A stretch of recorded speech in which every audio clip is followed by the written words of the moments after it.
I've been working so much. It's monthly's due date time, which is like progress notes. Yeah. So progress notes for all 21 people. Yeah. And some people, well, I guess things popped up and they were not able to fulfill their roles. And so I have someone new moving into a house. I have like other things that had to be changed for other people before this person moved in. We're introducing like a new type of intervention in the homes.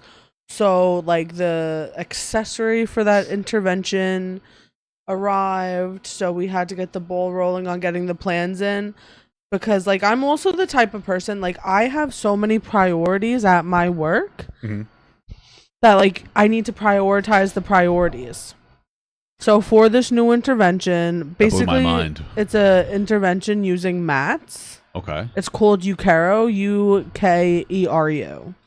Okay. And so it's used in like residential schools. So what's happening is we're starting to take in, we had like a big group of kids aging out of their school come in, because in at least New York State, I don't know how it is in other states, if I don't know what like the requirement is or whatever, but I guess if you have an intellectual or developmental disability, you're able to stay in school until you're 21. And at 21, wait, you're not allowed to do that in is that just if you have some kind of a disability, or are you able to do that if you get held back? I don't know, but I know that there is like like after like the traditional 12th grade, like, is my mic still good? Okay. Yeah, it's after fine. like 12th grade, like you could stay in school, and it goes on more to teaching like life skills, from my understanding, or at least in the school system I previously worked in. That's what they did. But anywho, so we're introducing, and the mats, so there's like physical interventions, like if someone is in danger of hurting themselves or others, we have physical interventions that we do where like you're restraining them, you're physically restraining them. But so like what this does is this is like a hands-off approach to still being able to like protect people. And so like, for example, you use the mats, it's not like offensive, it's defensive. So like if someone's hitting you, you're holding the mat up and the mat takes the blow. Yeah. And so you're doing that, you're providing verbal. Does that sound like it makes sense? A mat taking the blow? Is that practical? Yeah. Oh, you just have mats all around the house? Yeah. Oh, okay. And the mats are huge. They're like the small mat that you would use for that is like the size of the back of your chair. Yeah. Okay. That's a pretty big but basically mat. And it decreases injury because instead of having to like wrap someone or take them down. Okay. Like you're creating space, you know? Yeah, okay. I mean, I don't know anything. That makes sense. So you're just kind of covering them while they hit you or other people? Yeah. Okay. But anyways, I'm going on and on about this. No, but I mean, it's interesting. It's interesting that you would use a mat for some kind of a physical intervention. I just feel like it's impractical, but I'm also not in the fields. We're using it for different things. Like, so that's what it's going to be used for one person. There's another person like who hits themselves here and then their sides. Yeah. So there's a smaller mat that's like this size. And so what we're going to do it for is that we're going to place it in between his hand and wherever he's hitting himself, to decrease his injury to himself.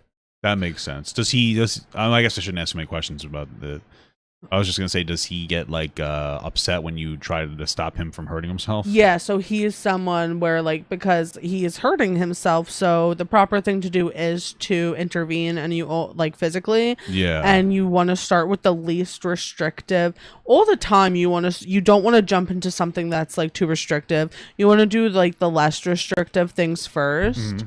So there's like an intervention where like the first form of like physical intervention is just placing your hand on someone's shoulder, really to gain their attention. Okay. And then the next step is to like basically like you would go down their arm, because like when you're the way that we're taught, it's kind of hot.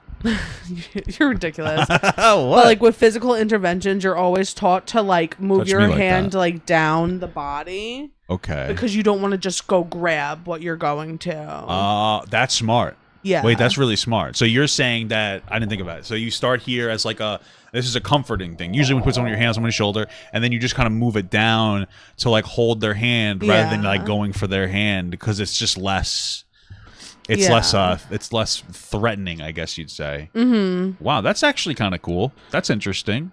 But what is this called? Well, the physical intervention you're talking about? Well, I don't know the language, and I don't want to give away any language that might be. Oh yeah, specific never to my mind. agency. Yeah, it's just but very it's just like interesting. it's physical intervention, and it's something that, to my understanding, like all agencies are trained in because it's from New York State. Like it's not like we create something. Like these interventions are approved by the state, because there's also I think that there's something, I think it's called Jonathan's Law. Okay. So And Jonathan, hey, God bless Jonathan. well, so this is a sad story. Oh no. Basically, I think I can't remember at this point. I should, because I watch the video like every year. But it was, I believe, from New York State. Long story short, this kid, I think he was with a residential school or something. Okay. They physically restrained him in his van and had him face down, and he unfortunately died. That's horrible. So there are tons of rules in place of the way, like, what did they do to the direct? I'm sorry, I didn't mean to interrupt you. Keep going. There's like a bunch of like different rules, like all like these physical interventions are approved by the state. They have to be taught a certain way. All staff gets like an annual refresher on how to do these things. Okay. There's also like medical assessments that have to be done on the person. So like if they can't have, like, for example, people with Down syndrome, their respiratory system is different than like I guess a typical person's, because their body is just like formed differently. They're usually shorter. They're just built different. Yeah, they are.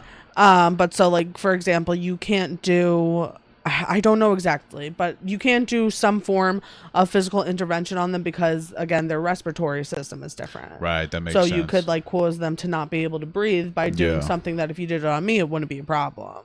That makes sense. I turn mine off now. Yeah, turn that off, babe. Yeah. But basically, but you know, can I just add something? Yeah. Girls with Down syndrome have big donks. They do. It's just a random factoid. Yes. But anyways, back to what I was saying. My wife's got originally. Down syndrome, if you know what I'm saying, guys. I don't even know what you said at the beginning, but I'm not asking you to repeat it. What? One of the people I support, he has a lot of sensory issues. That's me. And when he's upset, he self-injures. That's what SIB is. Self-injurious behavior. And then when we go to physically intervene and stop him, it pisses him off and he becomes aggressive. So what we're hoping is that the use of these mats will help him not hurt himself as much, and then also not make us have to put our hands on him and then make him more upset. That makes sense. But would you mind if I read out like the quick little Wikipedia page about Jonathan's Law, because this is very interesting to me? Yeah. It's not a lot. So it says Jonathan's Law is a New York state law signed in May 2007, excuse me, by Governor Elliot Spitzer, established procedures of the notification of parents and guardians of incidents affecting the health and well-being of children and certain adults residing in state-run facilities. Jonathan's Law was sponsored by Assemblyman. Oh, I don't really care about that. Okay. Anyway, the background of it is this: the state law, the state of New York. Sorry, I just have to zoom in on it because I'm old. The state of New York's Office of People with Developmental Disabilities prevented the family of Jonathan Carey from accessing records relating to their son, who had been diagnosed with autism. Jonathan Carey attended the private Anderson School in Dutchess County in 2004. In 2004, Jonathan was abused and neglected at that school. As someone who had nonverbal autism, Jonathan was unable to tell his parents what had occurred at the facility. How horrible. Like having nonverbal autism and not being able to communicate that you're being like hurt and abused. Yeah. Because even now for kids, because he was 13 when this happened, apparently 12 or 13. Even now kids have a problem communicating their abuse. You know, and so imagine being like nonverbal. Anyway, in 2007, I guess he was, okay. In 2007, Jonathan was killed at age 13 by a direct care worker, Edwin Tirado. I just want them to know that because Edwin's a real piece of shit, you know? Yeah. Of the OD Heck Developmental Center, a state-run facility in, I don't know, I can't pronounce, Niskayuna? Wow, that was good. In New York. Tirado was convicted of second-degree manslaughter and sentenced to 15 years in prison. Michael and Lisa Carey, the parents of Jonathan Carey, later advocated for the passage of Jonathan's Law. So yeah, Jonathan's Law consists of amendments of New York Mental Hygiene Law, Article 33, that give parents and guardians of developmentally disabled people who live in government facilities access to records concerning abuse allegations. Records must be produced within 3 weeks after the investigation is closed. Mandate telephone notification within 24 hours of an incident. Mandate. Oh, dude, what's wrong with me, bro? I haven't read in a week. That's okay, baby. Mandate telephone notifications within 24 hours of an incident to parents or guardians, followed by a written report within 10 days. Require facility directors to meet with parents and or guardians to discuss reported incidents, and increase fines for non-compliance to $1,000 per day, up to $15,000 per violation. That's incredible, though. That's horrible. Like, their kid was basically killed. Because they were probably just a little difficult to deal with. And that, like, how horrible that, like, the whole atmosphere probably was generally okay with, like, that level of abuse, to the point where this person, like, felt like. So what did you say? They pinned him down and they that's suffocated what I just want to to make sure. This is still an important law to review and present that it exists. I think this is I think he was killed in his van. Okay. Yeah. Oh, you're looking. Okay. All right. Yeah. Just because if there was like another law that I was actually talking about, I would want to look at that as well. But I think this is the one. Like, obviously, it says that what the law actually does is call for information to be distributed to the families. But I also think that because of what happened, the way he was restrained, that, like, we always talk about that. It's a good law. I find it really interesting because I don't know, people just fundamentally, like, just seem to not care about people with disabilities. And I guess I kind of get it, because when I first met you, I didn't have the best perspective on people with intellectual developmental disabilities. When I met you, you were a DSP and you were working for some kind of, for like abused kids or something, right? My internship? You don't say where, but like, no, but that's what you're asking about, my internship? Yeah. Yeah, my internship, I worked at like a residential school. And like, I worked with like the psychotherapists. Yeah, with like behavioral kids or kids that might have been hurt, or, you know. Yeah, they were kids who, like, basically the residential school, again, I don't know how it works outside of New York State. Yeah. But in New York State, all students have the right to have an IEP, which is an individualized education plan. Yeah. So that's and it could be for behavioral reasons, for like learning reasons, like whatever it may be. Those things start within like your local school district. And then depending on like what level of support you need or like where you're able to succeed, there's like a bunch of different levels. So like I said, you have an IEP and you like some people with IEPs are in like regular like classes, like the regent level classes that everybody's in. Yeah. Then there's some students that have like more like individualized care where maybe you're taking into like resource rooms and stuff like that. Beyond that, in New York State, we have BOCES, and there's different levels of BOCES. And then from my understanding, the ultimate, like the highest thing you could go to is like the residential schools. Okay. There are schools that are like particular, like for people that need assistance. But then the residential aspect is when like you're not as successful at home in addition to at school. Yeah.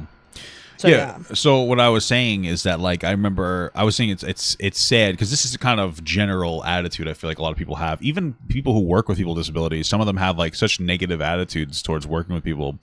And 100%. And I remember it's as if like they don't know why they're doing what they're doing. And I remember when I first met you, you were like a DSP. And you were doing that as an internship. And, like, you know, I just didn't have a particular value for people with, like, Down syndrome or anything. Like, I just didn't care about them. I thought that they were a waste of money on the system. I'm not proud of that perspective at all. And I've changed. But I feel like, whether people want to admit it or not, most people feel that way. I think a lot of people feel that way. They don't think about it. They just go, oh, okay, it's a thing. They don't even really internalize it. But I think people think about that way. I think that's why a lot of people are more acceptable using the no word slur, but not any other slur. But it's a really positive system. I mean, just imagine you had a kid that had a disability. Like, wouldn't you want a robust structure that existed to help you help your kid? Because that's what it comes down to. Like, there are people in society who, you say get unlucky. And it's nice that we live in a society that says, like, hey, we'll help you if something bad happens. Like, that's really what it is fundamentally. Because I couldn't imagine having, like, a kid with a disability and, you might be able to handle it when they're young. But as they get older, you get older. And it's hard to raise a kid, somebody that might have the intellectual capacity of like a younger person, even when they're older, as when you're 60 or 70. And so having like I'm sorry for cutting you off, but I just want to, but like having a facility to be able to put your kid in there that helps take care of them, like what a positive thing, And that's what I was going to say. Like, it's not only about like being able to support them when they're younger, because I would also say that like when they're younger might be like the hardest in a lot of ways. But a lot of it is like parents getting older. Yeah. But then it's also for their independence. Like people with disabilities still like are adults, and that's something I try to emphasize. My girl that lives in my furthest house. Yeah. I've been supporting her since she moved in with my agency. Yeah. And she is young. I think she's about to be 25 in June, and I've been with her since she is 20. I love her. When she was she was gonna turn 21, she was just so excited to like be able to buy beers and stuff. That's funny. But anyways, she's struggling a lot. Just like looking at like the people in her life around her and how they're experiencing like the typical like coming of age thing, like getting jobs, going out, driving, stuff like that. And she's like, I can't do that.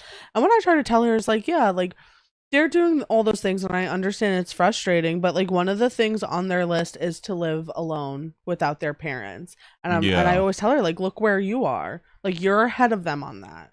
Yeah. Yeah. That's fair. Like you're here and like you're an adult, and like this really is for you to be like independent. Like Beyonce. Yeah. So, oh my God. But yeah, aside from having supports and being able to have people take care of your loved one when you cannot, it is also for them to be able to live their own independent lives. Yeah, and some people live in like independent facilities where like a person apartments, like a DSP, I guess, will show up like once a day or once a week or 2 times a week. That's cool too, because that's like the goal, how people become more independent. Yeah. So, yeah. Yeah. I gotta pee. The reason... Go ahead. I was just gonna say the reason why I got into this whole spiel is because I was saying how swamped I was at work. Yeah. And how we finally got the mats delivered. Yeah. And like we have like 3 staff trained. All staff need to get trained on this new thing. So I was like, we don't have the mats. No staff are trained. I'm not gonna fucking do this. Yeah. So, but then we got the mats in, and there's like, oh, like we need to put these plans in by next week. Yeah. So like monthly is... new person moving in, putting in all the UCARO plans, all had to be done right now. Yeah. And I was off yesterday, and I'm gonna be off next week, Friday through Wednesday. So you gotta get it all done. Friday through Tuesday. I'm just playing video games.